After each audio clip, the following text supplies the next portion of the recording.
Madame, Monsieur, bonsoir. Bienvenue dans ce best-of de questions d'actu pour ne rien rater des meilleurs moments de votre émission cette semaine. Bon décryptage.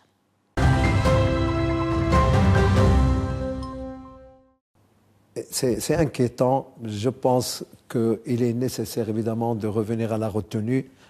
On surveillera l'attitude des États-Unis. Il peut y avoir une deuxième opération marteau de minuit, peut-être un marteau de midi cette fois. Enfin, je veux dire, nous sommes quand même face à une situation, notamment après ces attaques aujourd'hui contre des intérêts américains au Moyen-Orient. Il y aura une réponse américaine selon vous? Certainement, c'est la forme qu'il va falloir surveiller, parce que refaire un autre marteau, c'est excessivement cher, madame. Et je ne sais pas comment ils vont l'appréhender, parce que là, on a tapé sur une base. Mais il n'y a pas de conséquences. Elle a été évacuée, cette base, colonel. Donc, quelles conséquences? Pourquoi viser une base qui a été évacuée? On est dans la symbolique ici.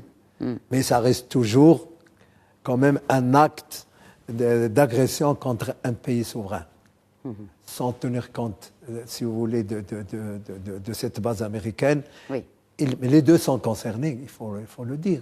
Comment pourrait répondre le Qatar, justement, qui se dit encore une fois, se donne le droit d'une riposte directe, conforme au droit international, Dr Yatioui, et surtout, et aussi j'aimerais bien aussi avoir votre prospective sur la réponse américaine à cette attaque sur cette base d'Al-Udaid au Qatar.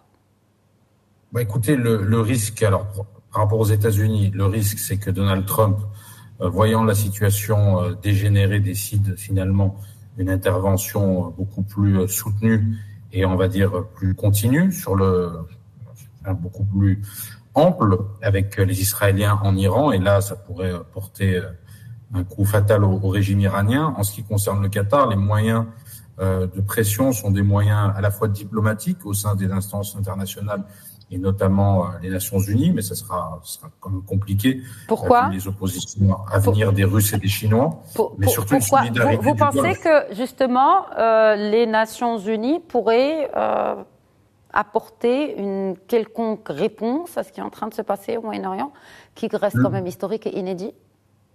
Ça reste historique et inédit, mais ça démontre la fragmentation du monde. C'est-à-dire que là, on voit que les Russes et les Chinois, diplomatiquement, se sont rangés du côté de l'Iran.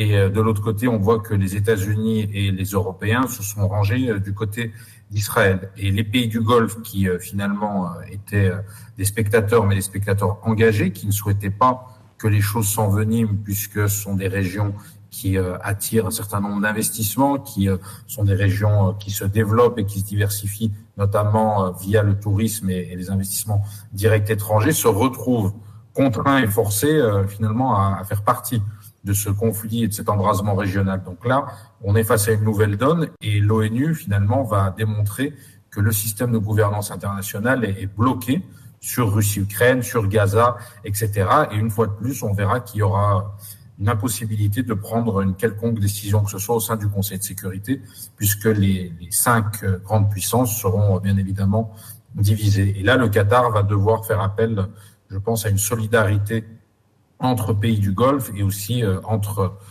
pays arabes, puisque l'Iran, finalement, qui avait réchauffé ses relations avec un certain nombre de pays du Golfe après des années de tensions très élevées, vient, même si elle dira qu'elle attaquait des bases américaines, vient de perdre beaucoup de son crédit en termes de capacité de négociation avec les États du Golfe dans les années à venir. En sachant qu'il n'y a eu ni mort ni blessé avec cette attaque, annonce qui a été faite quelques minutes après ces missiles qui ont été lancés vers la base aérienne d'Al-Udaid au Qatar, annonce faite par le ministère de la Défense du Qatar. Si on parle de l'Atlantique, les 23 pays, peut-être plus les 4 du Sahel, donc 23 ou 27, est-ce que dans ce cadre de 27, on va trouver, si vous voulez, un cadre d'intégration? Je ne crois pas. C'est un cadre de coopération, c'est un cadre stratégique, Parce qu'il y a plusieurs pays, il est difficile de trouver cette communauté de perception. C'est un cadre stratégique où on va tracer les grandes lignes, on va être d'accord sur les grandes lignes. Maintenant, il y a, si vous voulez, un cadre c'est un cadre intermédiaire, qui est les 13 pays du gazoduc. Ce n'est pas seulement le gazoduc comme projet, mais ça peut créer aussi des liens de coopération plus approfondis qu'il ne peut y avoir entre les 23. Et on vient au véritable projet peut-être d'intégration, qui est cette question de désenclavement du Sahel. Le désenclavement n'est pas seulement le fait de dire « je trace une route, vous allez passer vers le port ». Non, ce n'est pas seulement ça. Aujourd'hui, par exemple, le Maroc, quand il parle à ces 3 pays de l'AES, où il y a eu les coups d'État, alors que tout le monde essaie de les sanctionner, le Maroc leur parle. Il les désenclave politiquement.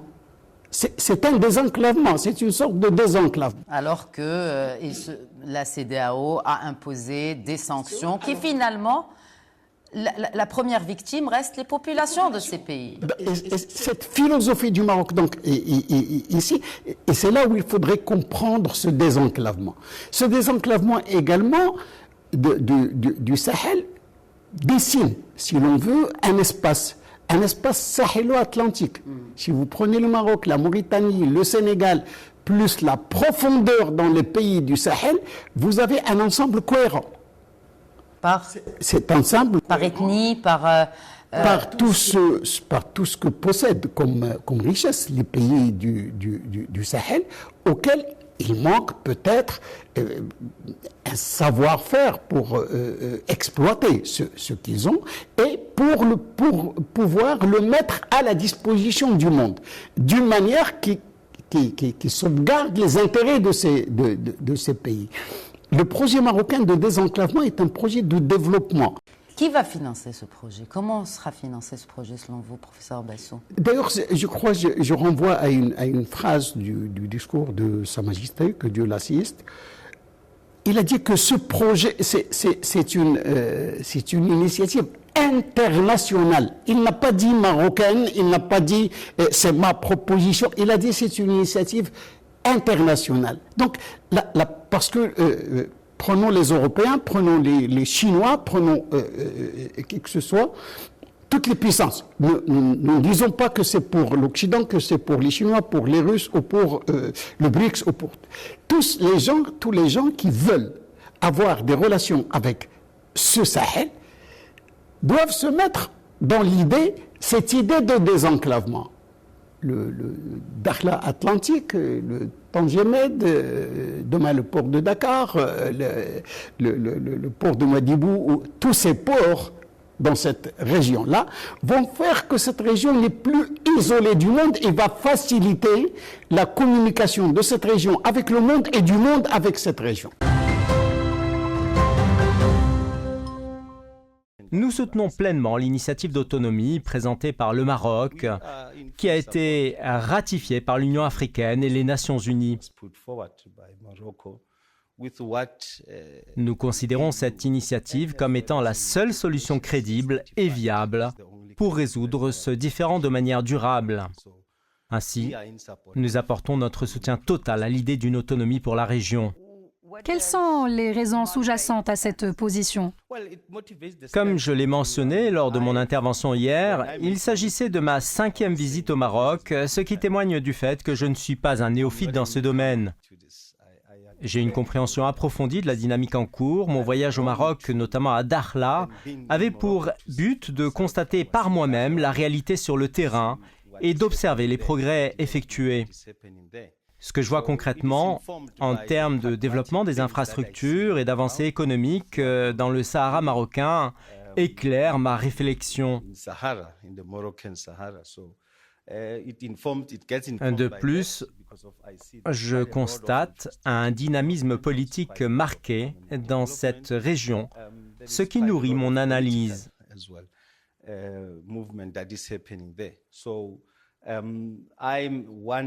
Étant un fervent partisan du multilatéralisme et des institutions internationales, je considère que le soutien apporté par l'Union africaine et les Nations unies en tant qu'acteurs internationaux à cette option viable doit être respecté.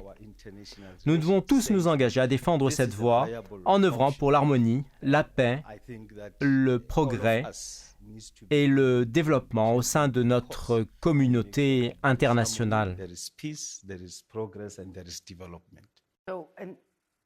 Nous observons ainsi un phénomène où le développement économique et la croissance se heurtent aux idéologies héritées du passé. Comment percevez-vous cette dynamique? De tels enjeux persistent encore dans nos pays, sur notre continent. Comment analysez-vous cette équation et quels sont selon vous les moyens de surmonter ces idéologies pour favoriser un progrès économique tangible et bénéfique pour nos populations? Khadija, je vous dirais à présent qu'en tant qu'Africains, il est impératif que nous allions au-delà des considérations idéologiques. Aujourd'hui, est-ce que cela reflète véritablement les réalités du paysage politique sud-africain? L'Afrique du Sud demeure-t-elle encore ancrée dans une idéologie particulière? Si tel est le cas, quelles en sont les raisons? Je ne souhaite pas parler au nom du parti au pouvoir, mais il est évident que si l'on analyse le paysage politique sud-africain, le parti au pouvoir, le Congrès national africain, demeure encore largement influencé par un alignement idéologique du passé. Cependant, du point de vue de la population en général, nous nous concentrons avant tout sur l'intérêt économique. Il convient de souligner que malgré l'attachement idéologique du parti au pouvoir, il existe de nombreux intérêts économiques bilatéraux entre le Maroc et l'Afrique du Sud. Le monde a en effet évolué au-delà des idéologies. Khadija, il s'agit désormais de servir les intérêts nationaux. Et quels sont ces intérêts? Ils se résument tout d'abord au développement économique et à la prospérité. Le Maroc et l'Afrique du Sud figurent parmi les 5 premières économies du continent africain et sont également des contributeurs majeurs à l'architecture de la paix et de la sécurité en Afrique. Il est donc dans l'intérêt des deux pays de renforcer leurs relations. Ensemble, nous pouvons accomplir bien davantage que si nous demeurons séparés en raison de différences idéologiques héritées du passé. Le monde a dépassé cette étape et je pense qu'en Afrique du Sud, nous ne devrions pas adopter une vision globale figée. Le Congrès national africain, à travers ses engagements pour la liberté économique et ses liens avec le parti MK en tant qu'opposition officielle, incarne un point de départ important. De plus, je tiens à souligner la perspective progressiste d'une politique panafricaine, telle que l'illustration du retour du Maroc au sein de l'Union africaine en 2017. Et je voudrais rendre hommage à la vision de Sa Majesté le Roi Mohamed VI, qui a joué un rôle décisif dans cette réintégration. Le Maroc, je l'ai toujours dit, est plus fort et plus influent au sein de l'Union africaine et son rôle dans l'organisation est remarquable. Depuis son retour, le Maroc a accompli de grandes choses. En revanche, il est regrettable de dépeindre l'Afrique du Sud comme étant anti-Maroc, car seul le parti au pouvoir semble encore pris au piège de ce passé idéologique. Nous reconnaissons tous la valeur du Maroc, nous apprécions son secteur touristique, notamment à Marrakech. Sa diplomatie sportive, dont l'un de nos entraîneurs a fait l'expérience à Casablanca, ainsi que sa diplomatie culturelle et économique. Le potentiel de coopération entre nos deux pays est considérable et il serait plus productif de nous concentrer sur ces domaines plutôt que de rester prisonniers des idéologies du passé.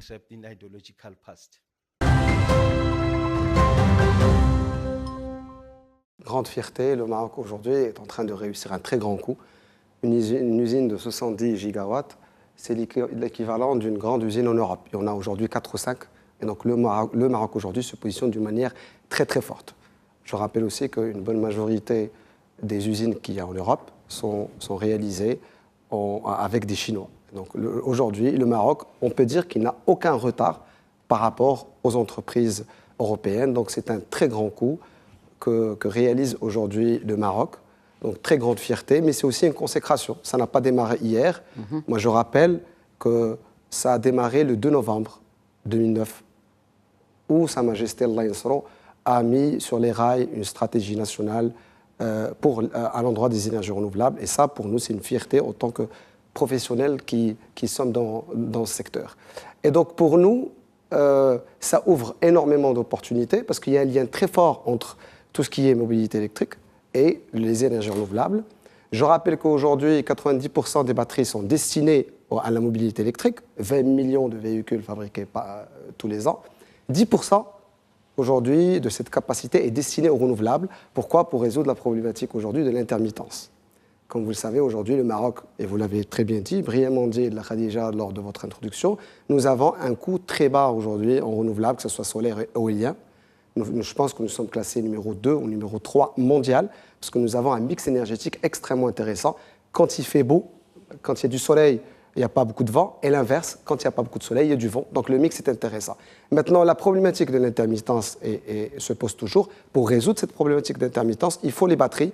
Et donc le fait qu'aujourd'hui, et vous l'avez aussi très bien dit, il y a une croissance exponentielle, je reprends vos mots, dans le domaine de la batterie. Donc ça permet aujourd'hui une baisse des prix et qui va profiter aussi au stockage stationnaire. Aujourd'hui, nous sommes passés en quelques années de $300 le kilowattheure à aujourd'hui $100 le kilowattheure. Donc un potentiel énorme pour nos entreprises aujourd'hui qui vont de plus en plus s'orienter vers tout ce qui est renouvelable. Donc, ce qui fait que ça ferait un peu, cette Gigafactory, elle joue le rôle aussi d'une locomotive où vont, permettez-moi l'expression, se pluguer plusieurs autres industries. Quelles pourraient être ces autres industries marocaines qui pourraient s'arrimer à ce projet pharaonique qu'est cette Gigafactory de Jarf al-Asfar? Très bien. Aujourd'hui, cette factory, il s'agit avant tout de la matière première. Et donc, on n'est pas encore au niveau de la batterie finale. Donc, moi, je verrais très bien un écosystème où il y a des fabricants de batteries stationnaires qui viendront aujourd'hui optimiser leurs coûts de la supply chain en s'installant au Maroc et en sourçant chez cette entreprise Copco. Et je pense que c'est déjà le cas. Il y a aujourd'hui des fabricants chinois qui se positionnent déjà, qui sont déjà au Maroc et qui dans leur supply chain, se basent sur cette usine. Et donc, oui, avoir aujourd'hui un écosystème équivalent à l'écosystème automobile. Et le Maroc aujourd'hui gagnerait aussi à créer des entreprises qui ne vont pas seulement se positionner sur la matière, parce qu'on ne le veuille ou pas aujourd'hui, pour se positionner sur la matière, il faudrait aujourd'hui avoir une certaine taille. C'est ce que les Chinois ont pu réussir et ont pu dominer ce secteur. Ils ont l'expérience, exactement. Ils dominent le secteur parce qu'ils ont l'expérience. Et ils s'exportent finalement parce qu'ils ont les atouts nécessaires pour cette expansion. Mais il faut une certaine taille, ce que vous dites, c'est une certaine échelle pour pouvoir raffiner. Effectivement.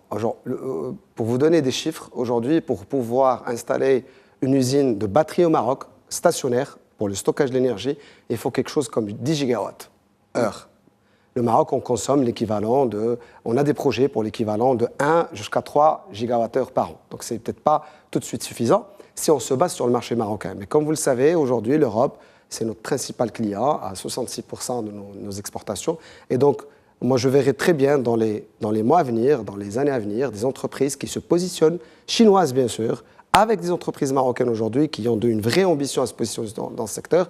Et aussi à mettre en avant, j'ai oublié de le dire peut-être, c'est que le fait que le chinois Singer s'installe et avec un très grand groupe qui s'appelle aujourd'hui El Meda, avec sa filiale Managem, qui est aujourd'hui une filiale qui est en train de fêter ses 100 ans d'expérience. Ça aussi, c'est quelque chose qui est extraordinaire pour le pays, parce que ça veut dire aussi que nous avons nos industriels et nos entrepreneurs, aujourd'hui, ont une certaine taille et ont une certaine vision stratégique qui leur permet de se positionner sur un métier d'avenir. Et donc, pour nous, oui, clairement, au niveau de la FENELEC, nous encourageons la mise en place d'entreprises spécialisées dans la batterie, pas que dans la matière, mais autour de la matière, notamment tout ce qui est BMS, Battery Management System. Il y a beaucoup d'opportunités pour travailler ensemble. Et ce qui est intéressant aussi avec les deux pays, c'est qu'il y a vraiment une volonté de travailler ensemble. La coproduction pourrait être quelque chose d'intéressant pour les deux pays. Est-ce que les Turcs pourraient coproduire? C'est pour ça que je vous interpellais sur le modèle turc, sur le modèle économique turc. Est-ce que le Turc est prêt à coproduire? Alors qu'on connaît déjà cette fibre nationaliste qui caractérise les Turcs et la Turquie par ricochet, naturellement. Je pense peut-être que la coproduction permettrait aux produits marocains de rentrer plus dans le marché turc, parce que ça va être une production des Marocains et des Turcs. La seule chose qui pourrait être un peu difficile dans cette approche-là, c'est que pour pouvoir avoir ça, il faut vraiment avoir de bonnes infrastructures, il faut avoir des administrations qui sont flexibles et qui facilitent les démarches, et surtout, un pouvoir judiciaire capable de protéger les investisseurs. Ah, donc là, on est en plein dans le doing business, parce que l'une des solutions qui avait déjà à l'époque été proposée par Moulay Hafid al-Alami, c'était d'équilibrer, c'est-à-dire on continue d'importer, mais en même temps, ils s'engagent à investir, c'est-à-dire que ce sont des industriels turcs qui s'engagent à investir dans le royaume pour produire ici, pour justement créer des emplois, créer de la valeur ajoutée. Professeur Ferrano,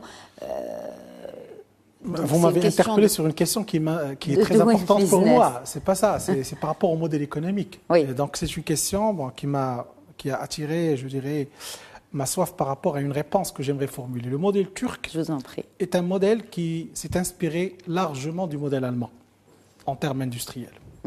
Et si vous regardez les produits turcs qui sont réalisés, vous allez trouver qu'il y a une très grande similitude avec la façon de faire allemande. Et ça, c'est très important à savoir. Pourquoi je dis ça? Parce que nous avons un modèle très différent. Bon, je vais vous dire tout simplement, le Maroc, il a essayé de calquer un peu le modèle asiatique. Ça veut dire, nous avons fait ce qu'on appelle la remontée technologique. Regardez ce qu'on a fait dans l'industrie automobile. On a pris un peu la gestion déléguée, si on peut dire ça, la délocalisation, etc. Et on a remonté un peu, on est remonté dans la filière. Par contre, les Turcs, dans un modèle allemand, ils sont dans une conception différente. Ils sont dans une conception qu'on appelle, nous, une version intégrée sur le plan vertical. Ça veut dire qu'ils prennent la filière tout entière.